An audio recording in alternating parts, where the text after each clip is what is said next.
Hello दोस्तों, कैसे हैं आप सब लोग। आशा करता हूं कि आप सब लोग बहुत अच्छे होंगे, मस्त होंगे, स्वस्थ होंगे। दिव्यांगजन कार्ड को अप्लाई करने के लिए सबसे ज़्यादा ज़रूरी होता है डॉक्यूमेंट्स को ध्यान से और सही तरीके से अपलोड करना। अगर आपने इस वाले स्टेप को स्किप कर दिया तो आप समझिए कि आप आगे की वीडियो देखना आपके लिए बेकार है। तो इस स्टेप को ज़रूर ध्यान से देखिए।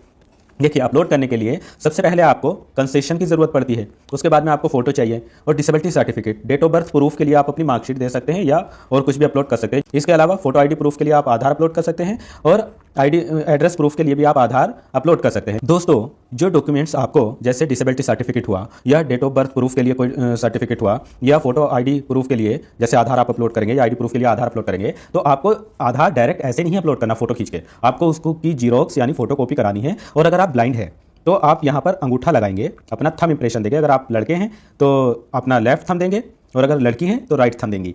और उसके बाद में उसके जस्ट नीचे आपको लिखवाना है, अगर लड़के हैं तो LTI ऑफ, उसके बाद में डेड डैश अपना नाम, और अगर लड़की है तो RTI ऑफ, उसके बाद में डेड डैश अपना नाम जो भी है। इसी तरह अगर आप अपना सिग्नेचर करते हैं तो सिग्नेचर में, क्योंकि बहुत लोग इस तरीके से सिग्नेचर करते हैं कि उसमें कुछ भी समझ नहीं आता, इसलिए उस सिग्नेचर को आप अंडरलाइन पूरा गोले में कर देंगे और उसके जस्ट नीचे या बराबर में आप लिखेंगे साइन बाई डेड डैश जो भी आपका नाम है, साइन SIGN और बाई लिखेंगे BY, और उसके बाद में XYZ जो भी आपका नाम है वो लिखेंगे। यहाँ पर ये काम जरूर करना है, बस सबसे इंपॉर्टेंट यही है।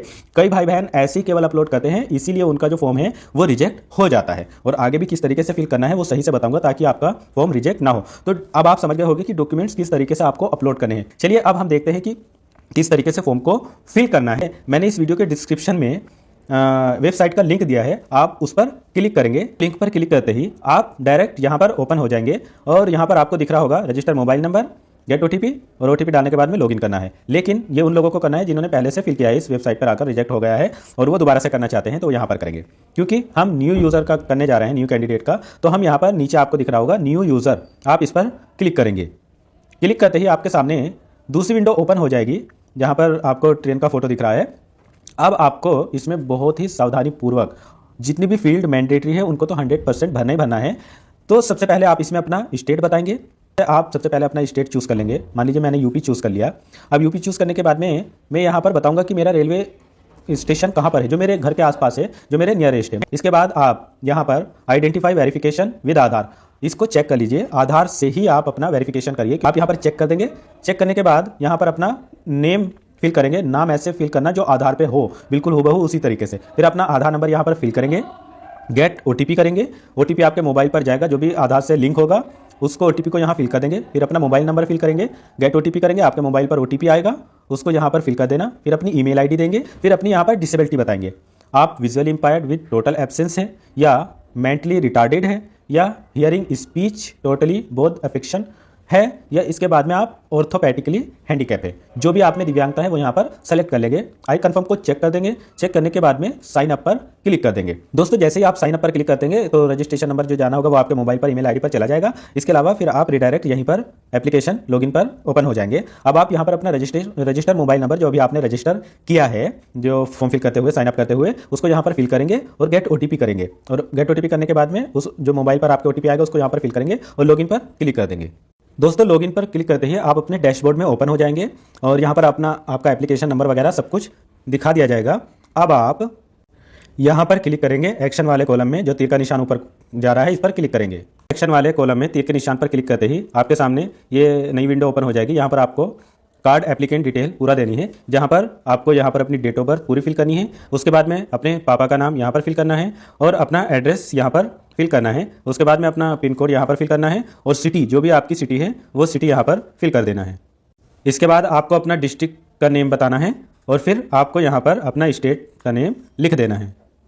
दोस्तों, इसके बाद सबसे इंपॉर्टेंट चीज़, आपको यहाँ पर डॉक्यूमेंट्स अपलोड करने हैं जिस तरीके से मैंने आपको बताया था। थंब, अपना जो ब्लाइंड भाई बहन है वो थंब लगाएंगे और जिनको सिग्नेचर करना है वो सिग्नेचर करके उसमें जैसे जैसे मैंने पीछे आपको वीडियो में बताया वो सब आपने तैयार कर लिया होगा। अब आपको यहाँ पर अपलोड करने की बारी है।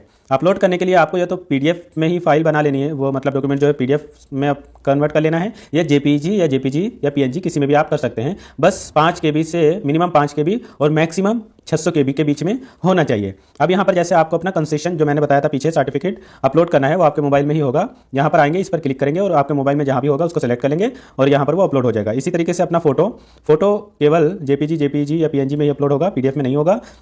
और उसका साइज भी लगभग इतना ही होगा, यहीं पर क्लिक करेंगे और उसके बाद में आपके मोबाइल में जहाँ भी होगा वहाँ पे सेलेक्ट कर लेंगे, यहाँ पर ये अपलोड हो जाएगा। इसी प्रकार से आपको यहाँ पर डिसेबिलिटी सर्टिफिकेट अपलोड करना होगा। यहाँ पर आप अपना UDID या डिसेबिलिटी सर्टिफिकेट जो UDID के साथ में आता है ऑनलाइन वाला, वो दोनों में से कोई भी अपलोड कर सकते हैं। यहीं पर क्लिक करके बढ़ जाएंगे आगे।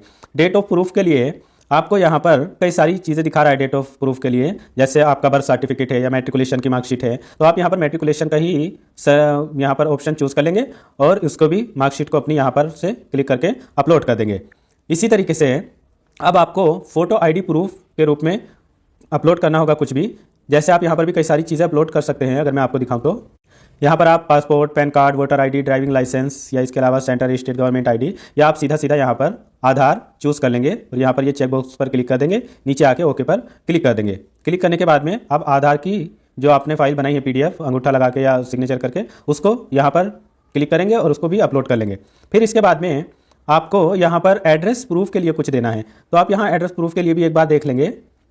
इसमें जब आप क्लिक करेंगे, अब यहाँ पर आधार आप नहीं चूज़ कर सकते, वैसे यहाँ आधार का ऑप्शन दिखा रहा है, लेकिन जब आधार अगर यहाँ चूज़ कर लो तो फिर फाइल अपलोड होने का ऑप्शन नहीं आता। तो आप यहाँ पर अपना निवास वगैरह और भी जैसे electricity bill, property tax, gas connection bill, इनमें से कुछ भी आप, voter ID card, pan card, कुछ भी जो आपको सही लगे आपके पास में हो वो यहाँ पर अपलोड करेंगे। फिर उसके बाद में यहाँ पर क्लिक करके उसको भी अपलोड कर देंगे। दोस्तों अब आपको यहाँ पर जो मैंने आपको पीछे बताया था कंसेशन सर्टिफिकेट, उसकी पूरी डिटेल देनी है, वो मैं आपको पीछे बता भी चुका हूँ। यहाँ पर किस डेट को आपका कंसेशन सर्टिफिकेट इश्यू हुआ है वो डेट बतानी है, किस स्टेट से इश्यू हुआ है वो आपको बताना है, और यहाँ पर आपको बताना है किस सिटी से, जहाँ से आपका कंसेशन सर्टिफिकेट बना है उस सिटी का नाम यहाँ पर आपको सेलेक्ट कर लेना है, और फिर जिस हॉस्पिटल से वो लागू हुआ है उस पर जो मैंने आपको बताया था जो मोहर लगी है उस पर जिसकी भी सील लगी है वहाँ पर उसका नाम लिखा होगा, वो नाम यहाँ पर लिख देंगे। फिर उसके बाद में उस सर्टिफिकेट पर जिस भी डॉक्टर का नाम लिखा है उन डॉक्टर का नाम यहाँ पर फिल कर देंगे। डॉक्टर का नाम फिल करने के बाद में ये अगला ऑप्शन आएगा डॉक्टर रजिस्ट्रेशन नंबर, तो जहाँ पर भी सी लगी है वहाँ पर रजिस्ट्रेशन नंबर लिखा होगा, वो रजिस्ट्रेशन नंबर यहाँ पर फिल कर देंगे। फिर उसके बाद में अपना UDID नंबर यहाँ पर लिखना है, लेकिन पूरा UDID नंबर नहीं लिखना आपको, उसके लास्ट 9 डिजिट यहाँ पर आपको फिल करने हैं। सब कुछ फिल करने के बाद यहाँ पर आई कन्फर्म पर चेक कर देंगे और इस फाइल को एक बार सेव ड्राफ्ट कर लेंगे। ये सेव एंड सबमिट का ऑप्शन भी ओपन हो जाएगा, बस सेव एंड सबमिट पर आप क्लिक करेंगे तो आपका फॉर्म जो है वो सबमिट हो जाएगा। फिर इसके बाद में आप अपने मोबाइल नंबर के थ्रू OTP वगैरह डाल के इसका स्टेटस वगैरह भी देख सकते हैं। और ये थोड़ा सा ये साइट जो है ना, इस साइट पे बहुत इश्यू है, ये साइट जल्दी से काम नहीं करती, एक फॉर्म फिल करने में भी घंटों घंटों का टाइम लग जाता है, इसलिए थोड़ा इसको आराम से करिएगा, बार बार इसमें एरर आता रहता है। और फिर इसके बाद में जब आप सेव एंड सबमिट कर देंगे तो फिर आपका 1 महीने 1.5-2 महीने में बनके ये तैयार हो जाएगा। फिर आप जब मैंने आपको पीछे बताया है वहीं पर मोबाइल नंबर डालेंगे, OTP डालने के बाद में वहाँ से उसको डाउनलोड भी कर लेंगे। आशा करता हूँ कि आपको ये वीडियो बहुत अच्छी लगी होगी और आपको सब समझ आ गया होगा। अगर आपने अभी तक अप्लाई नहीं किया है तो अप्लाई कर दीजिए और वीडियो को ज़्यादा से ज़्यादा दिव्यांग भाई बहनों तक शेयर कर दीजिए। वीडियो देखने के लिए थैंक यू सो मच।